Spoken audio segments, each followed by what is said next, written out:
बिस्मिल्लाहिर्रहमानिर्रहीम। Dear student, theorem number हम 2 करने जा रहे हैं 10th क्लास। थ्योरम नंबर 2 है जी, चैप्टर नंबर 9 का जी। अच्छा जी, थ्योरम की स्टेटमेंट पढ़ते हैं। सबसे पहले कह रहा है, a straight line draw from the centre of a circle. एक स्ट्रेट लाइन है जो किसी सर्कल के सेंटर से ड्रॉ की गई है। टू बाइसेक्ट अ कॉर्ड, जो किसी कॉर्ड को बाइसेक्ट करती है। हमने शो करना है ये परपेंडिकुलर जो कॉर्ड होगी। सबसे पहले इसमें दो तीन चीजें समझ लें जी। सर्कल, ये हमारे पास कोई सर्कल है, ये इसका सेंटर मैं मान लेता हूं कि ये इसका सेंटर हुआ है। सबसे पहले इसमें देखें, एक बाइसेक्ट का लफ्ज यूज हो रहा है, एक कॉर्ड का लफ्ज यूज हो रहा है। तो ये दो चीजें समझे। कॉर्ड एक ऐसी लाइन को कहते हैं जो किसी सर्कल के एक पॉइंट से दूसरे पॉइंट पर जाके टच करे। यहां से लेकर यहां तक अगर आप एक लाइन ड्रा करते हैं, ये भी एक कॉर्ड होगी।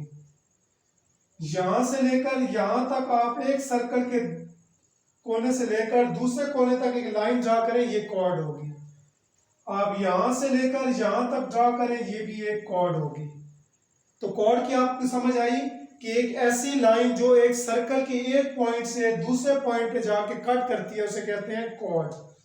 अच्छा जी, एक कॉर्ड वो भी है कि जो सेंटर के बिल्कुल यहां से सर्कल के सेंटर से पास कर जाए। देखे ना, यहां से यहां तक, ये एक कोने से दूसरे कोने तक, ये भी तो एक कॉर्ड है ना। ऐसी कॉर्ड जो किसी सर्कल के सेंटर से पास करे, वो डायमीटर कहलाती है जी। ठीक है, इसने थ्योरम में कंडीशन लगाई है कि आपने जो कॉर्ड लेनी है वो डायमीटर नहीं लेना है, which is not a diameter है, पैरामीटर नहीं जी, डायमीटर है। आपने वो वाली कॉर्ड लेनी है जो इसका डायमीटर ना हो। तो सर्कल के एक पॉइंट से दूसरे किसी पॉइंट तक जो लाइन खींची जाती है, इसे कहते हैं कॉर्ड। शर्त ये है इस थ्योरम में कि ये जो कॉर्ड लेनी है, ये डायमीटर नहीं लेना। ठीक है जी, चलें जी। ये डायग्राम मैंने बनाई है, मैं रफली आपको बना के दोबारा दिखा देता हूँ। ये सेंटर है ओ जी। हमने क्या करना है, एक स्ट्रेट लाइन ड्रा करनी है। कहां से करनी है, मैं ले लेता हूं, हमारे पास ये एक सर्कल है, या हम ये कॉर्ड ले लेते हैं। ये कॉर्ड ए बी है, ये कॉर्ड ए बी है। यहां पे मैं कहता हूं अगर सर्कल का सेंटर है, थोड़ा सा ऊपर हो गया, इसका मसला कोई नहीं है, चले जान ले सेंटर मान लेते हैं। कह रहा है कि एक ऐसी लाइन ड्रा करें, अ स्ट्रेट लाइन जो सेंटर ऑफ सर्कल से ड्रा की जाए। ये सेंटर है, यहां से ड्रा की जाए किसी कॉर्ड के ऊपर। ये ए बी कॉर्ड थी, ये ओ सेंटर था। तो कह रहा है ओ सेंटर से किसी कॉर्ड के ऊपर अगर कोई लाइन, स्ट्रेट लाइन ड्रा की जाए, तो हमने शो क्या करना है कि ये जो लाइन हमने ड्रा की है ना, ये परपेंडिकुलर दी कॉर्ड होगी। इस कॉर्ड के ये परपेंडिकुलर होगी। यहां से तो नजर आ रही है, ये देखे ना, ये होगी 90 एंगल शो करना है। यहां से तो नजर आ रही है, लेकिन हमने इसको प्रूव भी करना है। ठीक है जी, थ्योरम की स्टेटमेंट समझ आई कि अगर हमारे पास एक सर्कल है, उसकी कोई कॉर्ड ए बी है। अगर आप सर्कल के सेंटर से इस कॉर्ड के ऊपर कोई स्ट्रेट लाइन ड्रा करते हैं, तो हमने शो करना है कि ये जो आपने स्ट्रेट लाइन ड्रा की है, ये इस कॉर्ड के ऊपर परपेंडिकुलर होगी, 90 का एंगल बनाएगी। ठीक है जी, चलिए शुरू करते हैं हम थ्योरम को। सबसे पहले गिवन लिखते हैं जी। गिवन में क्या है, गिवन में हमारे पास कोई सर्कल है। मैं कहता हूं, मान लेते हैं कि M is the mid point of chord A B. A B हमारे पास कोई कॉर्ड है ना, M इसका मिड पॉइंट है। देखें इसके सेंटर पे है, तो हम कहते हैं M इज द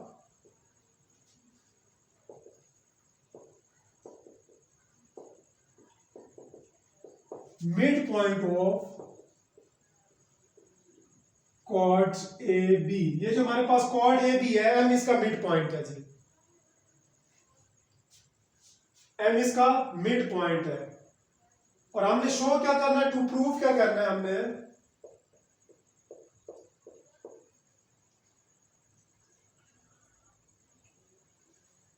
हमने प्रूफ ये करना है कि ये जो लाइन सर्कल के सेंटर से इस कॉर्ड के ऊपर ड्रा की गई है, ये क्या होगी जी, ये परपेंडिकुलर होगी। हमने शो करना है ओ एम इज परपेंडिकुलर, ये परपेंडिकुलर का साइन है, O M is perpendicular to A B. ये हमने शो करना है जी, O M is perpendicular to A B. Construct क्या करना है जी, कंस्ट्रक्शन, तीसरी चीज कंस्ट्रक्शन में क्या करना है जी। कंस्ट्रक्शन में हमने क्या करना है, इस O को M से मिला देना है। O को M से, वही उसने कहा था ना, ये जो draw straight line draw from the centre, तो ड्रा करने के लिए O को M से मिला दें जी। ज्वाइन M विद O या O को M से मिला दिया जी। एक बार फिर समझ ले, थ्योरम की स्टेटमेंट समझते हैं कि हमारे पास एक सर्कल है, इसकी कोई कॉर्ड है। ये देखें, अगर सर्कल के सेंटर से, ये सर्कल का सेंटर है, इससे एक स्ट्रेट लाइन ड्रा की जाए जो किसी कॉर्ड के ऊपर जाके टच करे। कैसी लाइन है? Straight line draw from the centre of a circle, circle के सेंटर से एक ऐसी लाइन जो बाइसेक्ट करे, काटे किसी कॉर्ड को। ये कॉर्ड ए बी ली हुई है, ये कॉर्ड ऐसी लेनी है जो डायमीटर ना हो, मैं पहले समझा चुका हूं। हमने शो करना है ये जो हमने लाइन ड्रा की है ये परपेंडिकुलर होगी इस कॉर्ड के ऊपर, तो हमने शो करना है O M is perpendicular at A B. चलिए जी, स्टेटमेंट एंड रीजन लिखते हैं।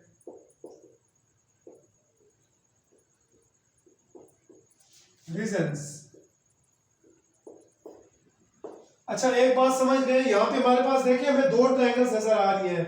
कौन कौन सी? ये वाली एम ओ, ए वाली ए एम ओ, और या बी एम ओ, या ये वाली बी ओ एम और A O M, A O M and B O M में कितनी ट्रायंगल नजर आ रही है? मैं यहां पे जरा ड्रा कर देता हूं। ये कौन सी थी? ए ओ एम, और दूसरी जो है वो है O M O B M. ये दो ट्रायंगल वो बनी है, मैंने अलग बना लिए जी। ये दो ट्रायंगल बनी है, अलग बना ली समझाने के लिए। अच्छा जी, हमने यहाँ पे एंगल शो करने हैं। ये देखिए, इसको मैं एंगल 1 का नाम और इसका एंगल 1 2 का नाम देता हूँ। हमने शो करना है ये जो 1 2 एंगल है ये 90 डिग्री होंगे। ये वाला एंगल भी, ये वाला एंगल परपेंडिकुलर का, ये मतलब है ना, वो परपेंडिकुलर मतलब 90 एंगल शो करने हैं हमने। तो देखें यहाँ पे, अगर आप मेंशन करना चाह रहे हैं कि ड्रा 1 एंड 2 एंगल, ठीक है, वरना अगर नहीं भी करना चाह रहे कोई मसला नहीं है, यहाँ पे लिख ले 1 2 एंगल। अच्छा जी, हमारे पास ये दो ट्रायंगल बन गए हैं, A O M and B O M, A O and M B O M. इन दो ट्रायंगल को हम क्या करेंगे? कॉन्ग्रुएंट शो करेंगे। अच्छा जी, O A M and O B M, ये दो ट्रायंगल। अच्छा, हमारा थ्योरम प्रूव हो जाएगा अगर हम इन दो ट्रायंगल को कॉन्ग्रुएंट शो कर दें।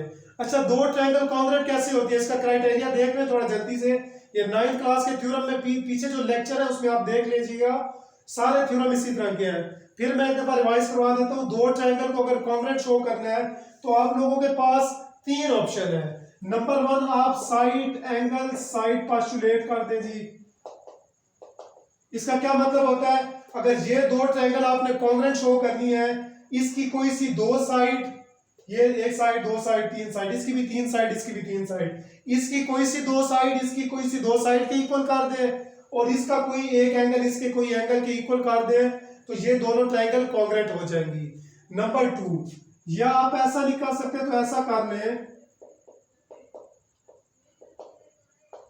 इस ट्रायंगल के कोई से दो एंगल और इसके कोई से दो एंगल इक्वल कर लें, इसकी कोई एक साइड और इसकी एक साइड अगर कॉन्ग्रुएंट कर लेते हैं तो ये ट्रायंगल फिर भी कॉन्ग्रुएंट हो जाएंगी।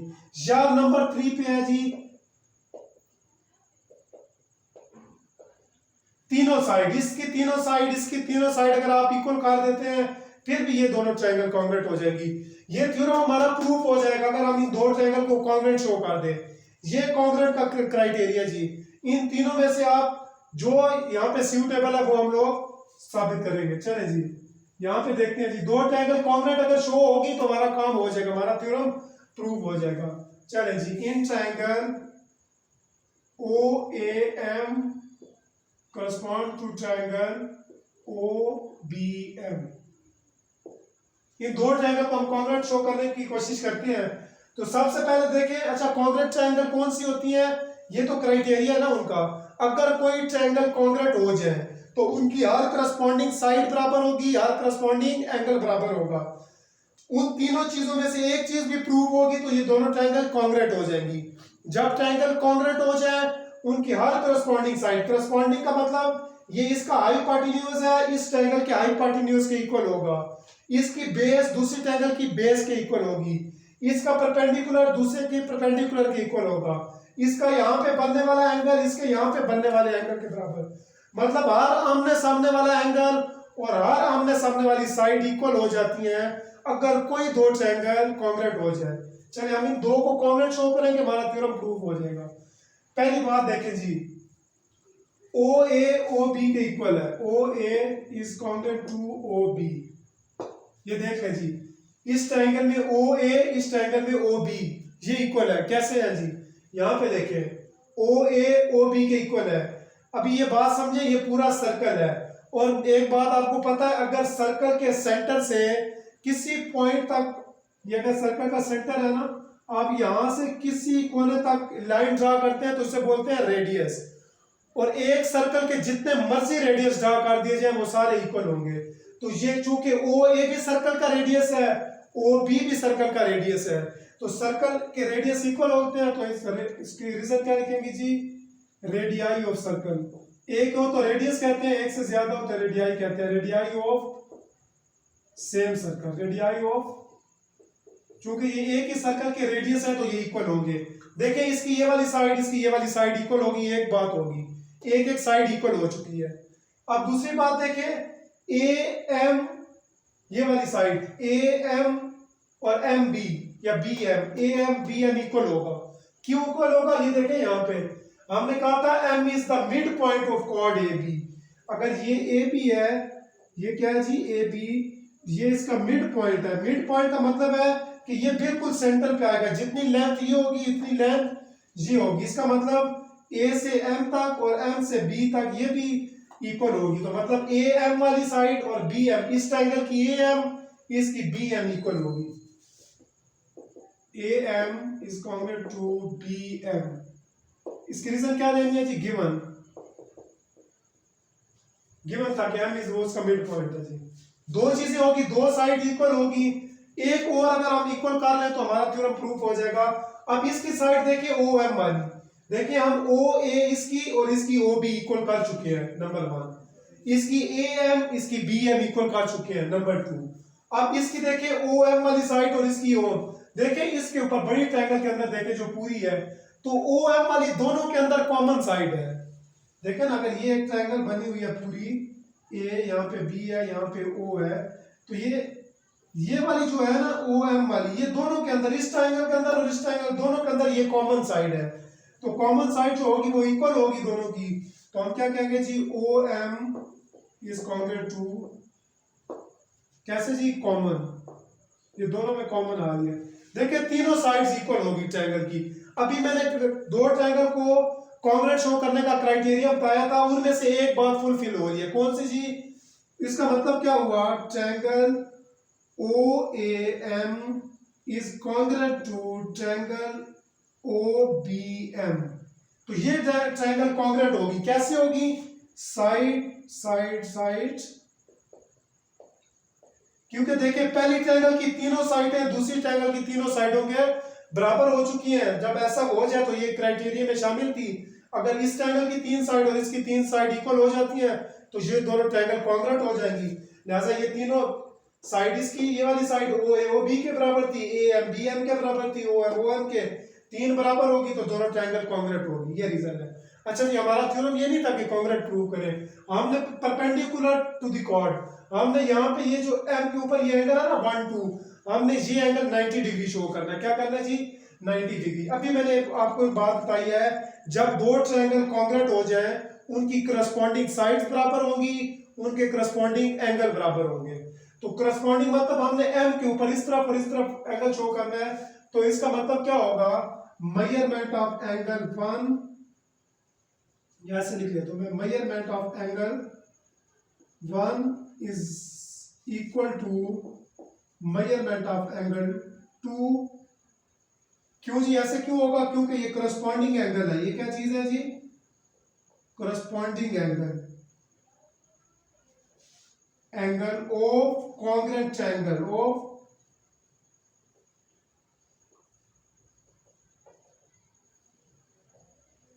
जी।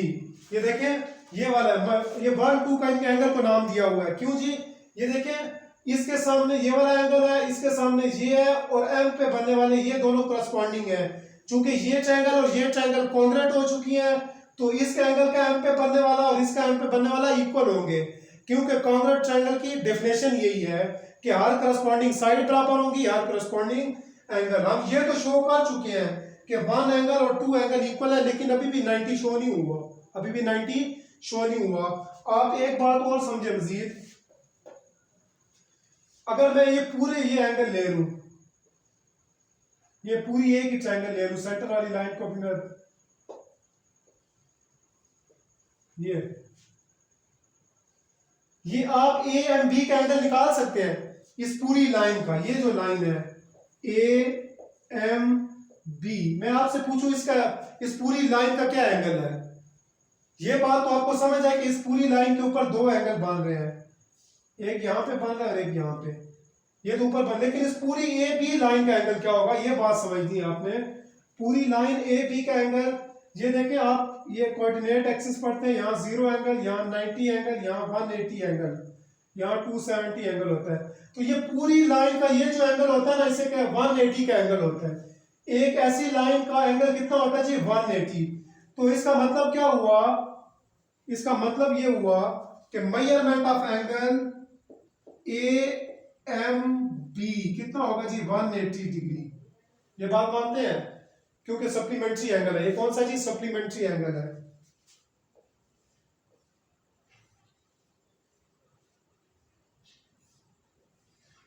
ए एम बी का एंगल कितना जी 180।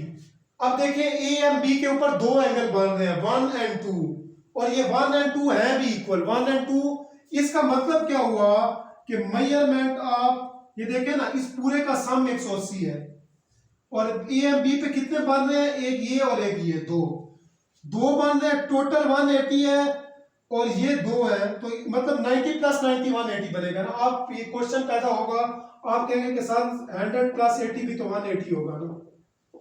अगर ये 1 वाला एंगल 100 हो जाए, 2 वाला 80 हो जाए, फिर भी 180 होगा। लेकिन ऐसा हम नहीं ले सकते, क्यों, ये दोनों लेने सेम ही है, क्योंकि ऊपर 1 एंड 2 एक जैसे हैं 1 एंड 2, तो तभी एक ही केस है कि 1 एंगल भी 90 और 2 भी। तो दिस इंप्लाइज, इसको क्या, इसको 1 का नाम दे दे, इसको 2 का नाम दे दे, तो दिस इंप्लाइज क्या हो जाएगा, therefore measurement of angle A is equal to measurement of angle B is equal to 90 degree from 1 and 2, from 1 and 2। देखे 1 में ये दोनों एंगल इक्वल ही लेने हैं, 1 वाला एंगल 2 वाला इक्वल है। दूसरी में देखें, ये पूरी लाइन का एंगल ए एम बी का लाइन एंगल 180 है, और ए एम बी वाली पे दो एंगल बन रहे हैं 1 और 2, तो दोनों 180, दोनों का सम है, तो दोनों 90 होंगे। तो ये देखिए ए और बी पे एंगल 90 हो गया, तो देयरफॉर क्या होगा जी O M is perpendicular to A B. जब 90 का एंगल शो हो जाए तो इसका मतलब है परपेंडिकुलर। इसका मतलब ओ एम पे हमने 90 का एंगल शो कर दिया, तो therefore O M is perpendicular to A B. This theorem is proved.